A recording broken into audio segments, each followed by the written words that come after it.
সাদা কালো ভেলকিবাজি, বিষের বোতলে মধুর লেবেল, মদের বোতলে সিরাপ, নিরাপত্তার জন্য চারদিকে শুধু আলাপ আর আলাপ। সাধুর গলায় অপমানের মালা, সন্ন্যাসীর পেটে ক্ষুধা, অসততায় ভরে গেছে সর্বদিক, মায়ের নাই মর্যাদা। সামাজিকতা আর আন্তরিকতা প্রায় বিলাসিতার পথে, স্বার্থের জন্য মিল নাই এখন, সবাই মোরা উল্টো রথে।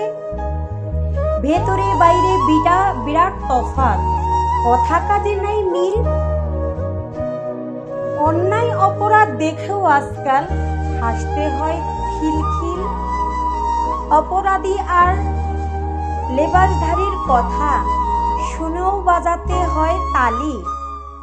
শয়তানের অন্যতম দোষর জেনেও তাকাই আমরা ভালো বলি। বাদলে দিনে ছাতা মাথায়, বাদল যাচ্ছে স্কুলে, ভয়ে কাতুরে মনা সেদিন বৃষ্টিতে ফুটবল খেলে।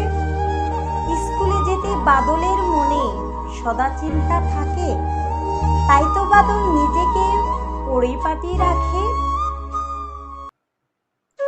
বাদল জানে শত বাধায় স্কুল করা যাবে না বন্ধ, এমনি যদি করা হয় তবে ফলাফল হবে মন্দ। জীবন যুদ্ধে জয়ী হতে হলে পাঠে মনোযোগ লাগবে, তবেই একদিন সোনার হরিণ কাছে পাওয়া যাবে। সোনার হরিণ ধরতে হইলে জ্ঞান বুদ্ধি হতে হবে ভালো, জ্ঞানের চেয়ে দুনিয়ায় নাই কিছু আড়ালো। ভালো জ্ঞানের চাইতে ভালো বুদ্ধির দরকার, তাই বলি সবাই ভালো হয়ে একবার। ধন্যবাদ সবাইকে।